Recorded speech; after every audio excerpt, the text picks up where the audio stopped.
देखिए हम लोगों ने जैसे कहा, हम लोगों ने करीब 80,000 ट्रांसफ़र्स करीब हम लोगों ने किए और 1 से 6 कैटेगरी में जो प्रथम 6 कैटेगरी है, उसको हम लोगों ने सभी को हम लोगों ने स्कूल अलॉट कर दिया, केवल 34 लोगों को छोड़ के। तो 34 लोग अभी किसी कारणवश गलती से छूट गए हैं, क्योंकि डीओ को अलॉट करना था, डीओ अलॉट कर रहे थे और स्थानांतरण के दौरान ही कुछ डीओ अपने इनबॉक्स में छोड़ के चले गए। तो करीब 34 ऐसे टीचर हैं जिसको हम लोगों ने खोज के निकाला है और उसको हम लोग अलॉट कर रहे हैं। तो 1 से 6 जो है उसमें सभी ने अपना स्कूल ज्वाइन कर लिया और इसके 1 से 6 में भी अधिकांश लोगों ने अपने स्कूल ज्वाइन कर लिए जहाँ पे भी अलॉटेड थे। लेकिन कुछ लोगों ने ज्वाइन समय पे नहीं किया, 30 तारीख का अंतिम तिथि था और आज भी मुझसे मिलने के लिए कुछ लोग आए थे और कह रहे थे कि अब 30 तारीख को हम ज्वाइन नहीं कर हम लोगों ने किया, हम ज्वाइन करना चाहते हैं। तो विभाग इसकी समीक्षा करेगी कि ऐसे कितने लोग हैं और क्या है, तो वो अलग बात है। और कुछ लोगों ने ज्वाइन नहीं किया, जो ऑप्शन दिया गया था कि यदि आप ज्वाइन नहीं करना चाहते हैं तो मत ज्वाइन करिए।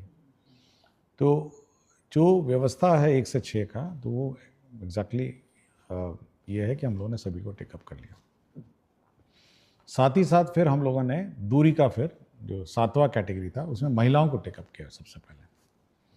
और महिलाओं में सबसे पहले हम लोगों ने 1 से 5 का हम लोगों ने अलॉटमेंट किया, 1 to 5 का। और 1 to 5 करते करते हम लोगों ने जब इंटर डिस्ट्रिक्ट अलॉटमेंट की प्रक्रिया हम लोगों ने शुरू की, तो कुछ रेशोज़ तो हम लोग बैठ गए, मतलब एक टीचर इधर से गए, दूसरे जगह गए, दूसरे से तीसरी जगह गए। लेकिन उसमें भी करीब एक कुछ संख्या एक टीचर्स की, कुछ स्कूलों की है, जहाँ पे हम लोग को अचानक पता चला कि वहाँ पे स्कूल बंद होने वाले हैं। तो हम लोगों ने उस जिला तो अलॉट कर दिया, हम लोग नहीं चाहते थे कि कुछ को स्कूल अलॉट कर दें और कुछ को जिला भी नहीं अलॉट करें। तो हम लोगों ने जिला अलॉट कर दिया और हम लोग इस व्यवस्था में मैनेज करने के में है कि कुछ टीचर्स वहाँ जब जाएंगे तब हम लोग उस टीचर्स को रिलीव कर देंगे। तो ये प्रक्रिया ऑनगोइंग है कि धीरे धीरे। और इसी में भी आपका जब आप देखेंगे कि हम लोगों ने TRE 3 में जो बचे हुए कैंडिडेट्स हैं उनका काउंसलिंग शुरू किया। उसके बाद डीलेड एमएड वाला जो केस मुकदमे से जो अभ्यर्थी आए हैं 150 और 1,500, वो भी आ रहे हैं। तो ये सब जो ज्वाइन करेंगे, तो ये सारे जो जहाँ पर एक संभावना थी कि टीचर्स मतलब स्कूल बंद हो जाएंगे, तो वहाँ पे पोस्टिंग करते हुए इनको रिलीव करेंगे। और मोस्टली ये जो 1 से 5 वाले टीचर हैं, ये बहुत ही पैनिक हो रहे हैं कि अब क्या होगा।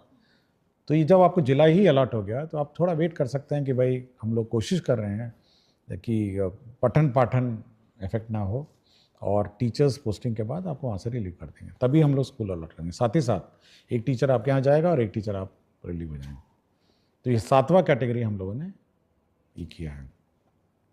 और अब आप पूछेंगे कि 7वां पुरुष का क्या होगा, तो हम लोग ये वर्कआउट कर रहे हैं कि सबसे प्रथम जो लॉट होगा वो लॉट होगा जहाँ पर टीचर्स ज़्यादा हैं, जिन जिलों में वहाँ के पुरुषों को हम लोग जहाँ पे टीचर्स कम हैं उस ज़िले में शिफ्ट करेंगे। और आपको मैं जानकारी दे दूंगा कि जब 1 से 5 का आज हम लोगों ने PTR देखा, स्टूडेंट टीचर रेशो पूरे राज्य का, तो ऐसे भी ज़िले हैं जहाँ 13 बच्चों पर एक टीचर है और ऐसे भी ज़िले हैं जहाँ 44 बच्चों पर एक टीचर है। मैं ज़िलों का नाम नहीं लूँगा, लेकिन ये इसको नॉर्मलाइज करना भी एक बड़ा चैलेंज हो गया है। तो हम लोग कोशिश में हैं कि जहाँ पर टीचर्स ज़्यादा हैं और जहाँ पर टीचर्स कम हैं, यदि पुरुषों ने वहाँ के लिए ऑप्ट किया है तो वहाँ पे हम लोग उनकी स्वेच्छा अनुसार वहाँ पे हम लोग ट्रांसफ़र कर देंगे। तो ये पुरुषों का एक्सरसाइज भी हम लोग कर रहे हैं। और फिर धीरे धीरे जो महिलाओं का भी इशू रह जाएगा, जो मतलब बाकी पुरुषों का रह जाएगा, तो ये इस पर निर्भरता रहेगी कि कहाँ पे टीचर्स कम हैं और कहाँ पे टीचर्स ज़्यादा हैं, उसके आधार पर उसको हम लोग टेकअप करेंगे। तो पुरुषों को हम लोगों ने नहीं छोड़ा, पुरुषों पर भी हम लोग एक्सरसाइज कर रहे हैं। और बीच बीच में यूट्यूब और फेसबुक और सोशल मीडिया अचानक पैनिक टीचरों में क्रिएट कर देते हैं कि लगता है अब ट्रांसफ़र रुक जाएगा। देखिए, हम लोग कंटिन्यूसली इस पर काम करते रहते हैं और मेरी टीम है, मेरे ऑफिसर्स हैं, कंटिन्यूसली सबको एक काम दिया है। कुछ को पुरुषों का दिया है, कुछ को महिलाओं का दिया है, कुछ को 1 से 6 का जो इश्यूज़ हैं उसको सेटल करने का दिया है। तो ये पैनिक कभी नहीं होना चाहिए। और हम लोग का ऑफिशियल चैनल है, सरकारी चैनल है, हम लोग शिक्षा की बात करते हैं। और जब भी हम लोग प्रेस रिलीज़ करते हैं, एक ऑफिशियल प्रेस रिलीज, इसको इंटरप्रेट करने की कोशिश मत करिए। होता है कि अचानक आप इंटरप्रेट उसको करते हैं। हम लोगों ने जैसे ऐच्छिक स्थानांतरण दिया, ये एक ऑप्शन था, आप ऑप्शन मतलब चुनिए या नहीं चुनिए, लेकिन उसको इंटरप्रेट करने लगा कि लगता है कि अब ऐच्छिक स्थानांतरण होगा और कोई स्थानांतरण नहीं हुआ। ये कभी हम लोगों ने नहीं कहा ये बात। तो हमेशा देखिए, जब हम लोग प्रेस रिलीजेस देते हैं, आप थोड़ा इंतज़ार करिए, आप और इंटरप्रेट करने की कोशिश मत करिए। हमारा ऑफिशियल चैनल्स हैं जिस पर हम लोग अपना क्लैरिफिकेशन देते हैं, और हम चाहते हैं कि ये पूरी व्यवस्था ट्रांसपेरेंट हो और टीचर्स को जानकारी हो कि उनके साथ क्या हो रहा है। कोई बात हम छुपा के नहीं रखना चाहते कि भाई हम छुपा के रखे हुए हैं और मतलब हम लोग अन्यथा बोलना नहीं चाहते। हमने आपको बता दिया कि 34 लोग, हम लोगों से गलती हो गई, छूट गया थे। हम लोग जिसको खोज के निकाले थे, जिनको 1 से 6 कैटेगरी में जिनको जिला अलॉटेड है, स्कूल अलॉटेड नहीं है, कर रहे हैं। और जो लोग अब कुछ लोगों ने मुझसे पूछा, अचानक बहुत सारे मैसेजेस आए कि सर अंतर जिला वाले को तो आपने पास कर दिया और बाहर वाले जिले को आपने छोड़ दिया। देखिए, टीचरों को समझना भी ये चाहिए। देखिए, सीनियरिटी जब टीचरों की लिखी जाती है, तो जब आप किसी अन्य जिले में जाते हैं तो आपकी सीनियरिटी उस जिले के टीचरों के सीनियरिटी सबसे नीचे हो जाती है। ये भी समझना चाहिए। और प्राथमिकता हमेशा उस जिले के अंदर इनसाइडर टीचर की है, और आपकी प्राथमिकता उसके बाद आती है, क्योंकि आप उस जिले के अंदर जा रहे हैं। तो अचानक ये भी पैनिक हो गया कि देखिए, उसको तो कर दिए, हमको छोड़ दिए, हमको टेकअप किए तो उसको छोड़ दिए। तो हम लोग एक फॉर्मूला से चलते हैं और एक सिस्टम से चलते हैं। हम लोग कोई मतलब रैंडम नहीं करते हैं, और निर्णय भी रैंडम नहीं होते। उसकी पॉलिसी होती है कि देखिए, हम लोगों ने विद इन डिस्ट्रिक्ट है, इनको ऐसे ट्रीट किया, आउटसाइड डिस्ट्रिक्ट है क्योंकि उनकी प्राथमिकता नीचे है, सबसे नीचे है, उनको हम लोगों ने ऐसे ट्रीट किया। तो ये सब हम लोग देखते हैं। तो कभी भी टीचर को ये नहीं सोचना चाहिए कि हम पक्षपात करते हैं या कोई रैंडम व्यवस्था करते हैं। हम लोग जो ट्रीटमेंट किसी एक कैटेगरी टीचर के साथ करते हैं, वही ट्रीटमेंट हम लोग बी कैटेगरी टीचर से। और कोई हम लोग मतलब इसका गलत इंटरप्रिटेशन किसी टीचर या किसी सोशल मीडिया में, जो हमारे टीचर्स ग्रुप बहुत सारे हैं, उनको नहीं करना चाहिए। आप पूछ सकते हैं, विभाग से पूछ सकते हैं, बहुत सारे पदाधिकारी हैं, डायरेक्टर हैं, डीईओ हैं।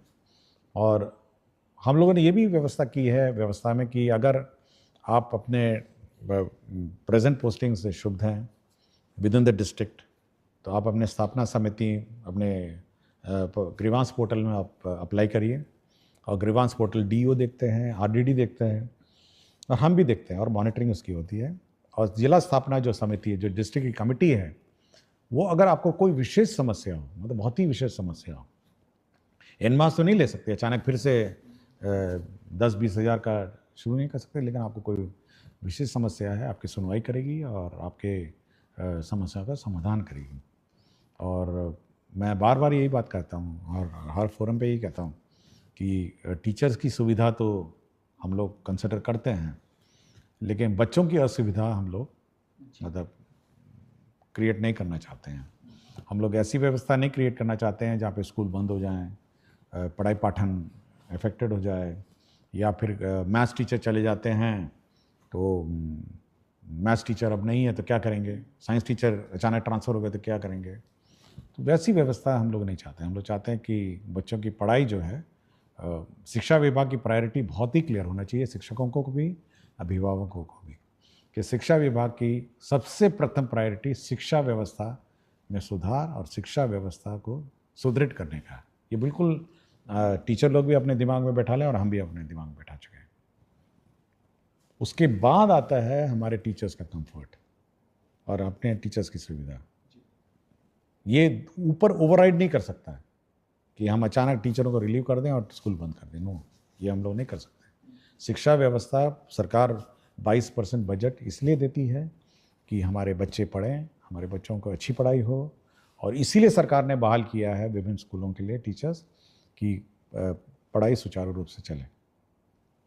हाँ, आप लोगों को कठिनाई हुई है, बहुत सारे पोस्टिंग रैंडम पूर्व के सालों में हुए हैं, हम लोग उसको रिजॉल्व करने की कोशिश में लगे हैं और इसमें पेशेंस होना चाहिए और थोड़ा सब्र करना चाहिए टीचरों का। अगर किसी का कोई इशू है तो उसकी सुनवाई होगी और उसका रिजॉल्व होगा, लेकिन अचानक पैनिक नहीं होना चाहिए कि अचानक कोई इंटरप्रेट अब नहीं, ये नहीं होगा, वो नहीं होगा। ये थोड़ा पैनिक टीचरों में नहीं होना चाहिए। आपको अपने पठन में ध्यान दीजिए और धीरे धीरे आपकी एक एक बात की सुनवाई होगी और जहाँ तक यथासंभव, मैं बात बोलता हूँ, यथासंभव हम लोग आपका ख्याल रखेंगे, लेकिन आप अपने शैक्षणिक व्यवस्था और पढ़ाई व्यवस्था सुदृढ़ रखें और यह सुनिश्चित करें कि आपके विद्यालय में पढ़ाई। बहुत बहुत धन्यवाद सर। मैडम मुस्कान के माध्यम से ही, सवाल के माध्यम से ही आपने बहुत विस्तार से बताया है और मुझे लगता है कि बाकी शिक्षकों के लिए भी ये बहुत